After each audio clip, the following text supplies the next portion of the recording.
Few cars and few people have left a lasting impact on the automotive industry like Caroll Shelby and his legendary Shelby Cobra. With thousands of Shelby Cobra kit cars built, sold, and assembled throughout the years following the Cobra's actual production run, it became clear that the world still wanted more from the legend himself. And after years of hashing out a plan and figuring out the logistics behind closed doors, in 1997, Caroll Shelby and his team would unveil the all-new Shelby Series 1, the spiritual successor to the Cobra. But after decades of hibernation, would this new Cobra exceed people's expectations or fall flat on its face?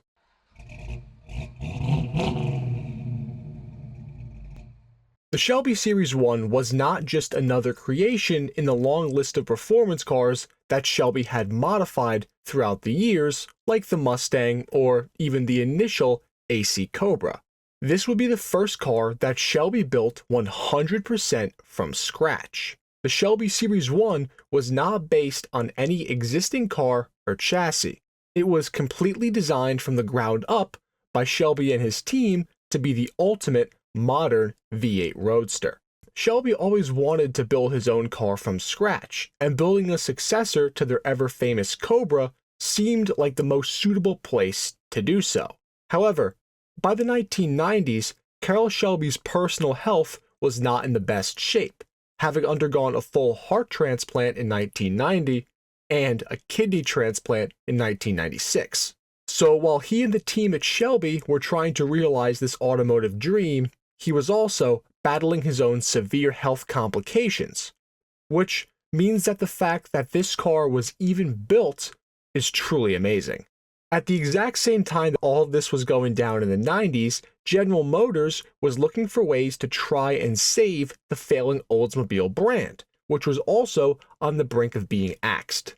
A man by the name of John Rock was put in charge at Oldsmobile and tasked with trying to save the brand. Rock thought that one of the saving graces for Oldsmobile would be their new Aurora V8 engine, which was a 4-liter dual overhead cam all-aluminum V8 that was meant to compete with the V8 offerings being built in Europe, much like BMW's 4-liter M60 V8. John Rock thought that if he could popularize this new Aurora engine by utilizing it in the new IndyCar racing series, he could then help drum up sales, because historically, dominance on the track did lead to a sales boost, and this new engine being utilized at the highest level of performance racing would trickle down to a demand for it on the road car level, which is where Shelby would come in.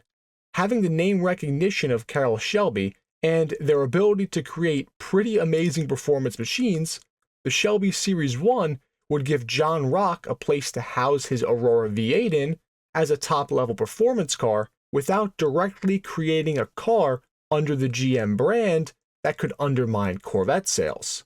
There was a ton of back and forth that went on behind the scenes between John Rock at Oldsmobile and Don Landy at Shelby to try and work out some sort of partnership. As it would turn out, the two guys, Don and John, would end up actually really disliking each other, which put a major halt to things.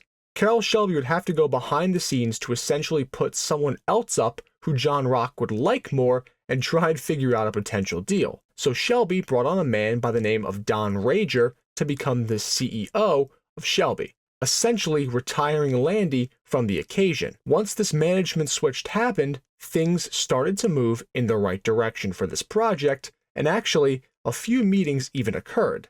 The outcome of those meetings was that Oldsmobile would go on to provide $1 million in funding for Shelby to build 2 prototypes of their new Series 1, which would conveniently be powered by the new Oldsmobile Aurora V8 engine. And the lead engineer on the project was named Peter Bryant, who was actually one of the lead engineers on the initial GT40 project. So they were in good hands. And everything after this seemed to be going well in terms of getting these prototypes built, until 1996. In 1996, GM went through some very heavy restructuring and management and budget changes at this time that left the funding for the Series 1 prototypes no longer in play. Shelby and his team would have to go ahead and build the prototypes themselves, but they would have to raise the initial development cost from a series of dealers in exchange for preferential treatment when assigning Series 1 inventory at launch. By 1997, the first two Shelby Series 1 prototypes were unveiled to the public, and they made a splash. Everyone was universally excited about Shelby having a go at building their very own bespoke car. The body of the Series 1 was made from a mix of fiberglass and carbon fiber, and it looked downright awesome.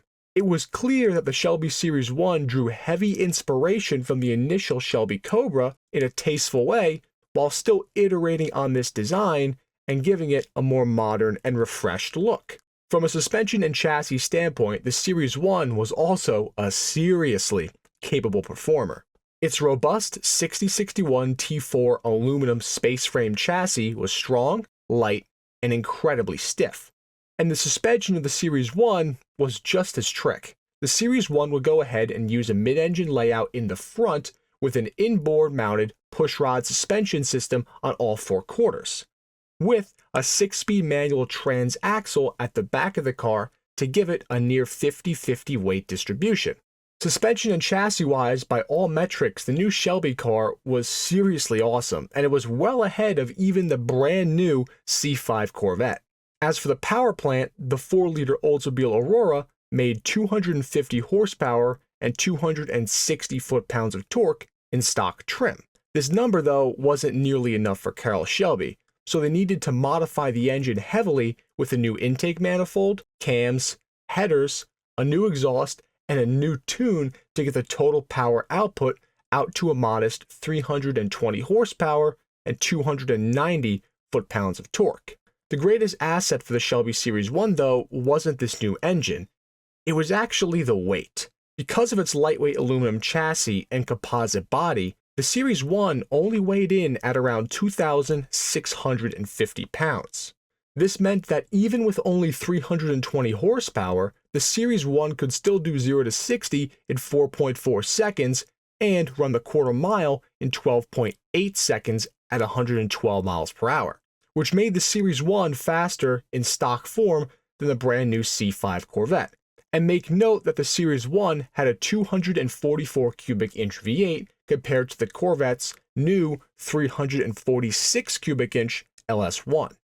There was also even a supercharged 600 horsepower variant of the Series 1 that was offered, but they were so expensive that almost no one bought them, which we'll talk about in just a moment. But from the beginning, the Series 1 was built not just with straight line speed in mind. It was meant to tear up the turns. So how was it at doing that? Well, Car and Driver had a chance to take the Series 1 out for some grueling track day duty to test the car's performance at the limit. And this is where things started to unfortunately unravel for the Series 1. See, journalists said that the car had excellent handling, almost no body roll, and when the car worked properly, everybody actually really enjoyed it. But there were some serious quality control issues with the Series 1 that hurt the car. The one that Car and Driver tested, for example, had horrendous clutch slip whenever it was floored in second gear at around 3,500 RPM. Another journalist also had part of the rear frame crack on them not once, but 4 separate times in testing. There were countless production woes just like these that plagued the Shelby Series 1 that led to many unhappy early customers, and Shelby having to spend a ton of money to fix these issues. The early aluminum chassis on the Shelby Series 1s were also prone to warping because the jigs that they used weren't strong enough. The convertible tops and side windows also didn't fit properly, and it turns out a lot of the early cars had carbon and fiberglass bodywork that was improperly sealed, which caused a host of other problems that just seemed to keep stacking into the mountains of problems that this car faced. Things got so bad for Shelby with this project that a company called Venture Industries bought out Shelby American and had to work to fix all the production woes with the Series 1, which thankfully they were actually able to do, but at a severe cost. The Shelby Series 1 was initially supposed to cost just about $100,000 when new. With all the money that had been invested in this project to fix all that was wrong, the base price eventually jumped to $181,000, which was crazy expensive, especially considering that much of the interior on the Series 1 was pulled directly out of the GM parts bin. Oh, and just when you thought things couldn't get any worse for the Shelby Series 1, they did. Once almost all the production woes for the Series 1 were fixed, Oldsmobile ended up going out of business, which threw another giant wrench in the plan. And then, even worse than that, Caroll Shelby ended up buying the rights back to build the Series 1 from Venture Industries, who initially bought them out. Only Shelby was unable to get an extension for his federal safety exemption for the cars, which meant that any new Series 1 cars could not be sold as new vehicles. They would have to be sold as kit cars, which really killed the project right then and there. When it was all said and done and the dust had settled, just 249 Shelby Series 1s were built out of the planned 500-car production run. Looking at its story, it's pretty evident that the Series 1 had one of the most troubled launches of any car ever. Everything that could go wrong seemed to go wrong for the Series 1, which would ultimately turn into the perfect storm that crushed its chances at ever succeeding. Which frankly sucks, because the Series 1 was actually a really solid chassis, and it had all the makings of a truly world-class sports car. If Shelby was able to dial in the quality control on these cars more, then they would have been able to probably sell almost all of them around that initial $100,000 price point, which would have made these a very attractive purchase for many. But at nearly $200,000 for the naturally aspirated versions and well over $200,000 for the supercharged ones, plus the host of public development issues, the Shelby Series 1 just never really stood a chance. And unfortunately today, its legacy is really cemented as the American Halo sports car that never really was. And that is the story of the Shelby Series 1. If you enjoyed this video, we would greatly appreciate it if you could drop a like and also share this video with other enthusiasts. Also, please make sure that you're subscribed to the Rare Cars YouTube channel and smash the notification bell for more documentary style videos just like this on the world's most interesting cars. Until next time, enthusiasts.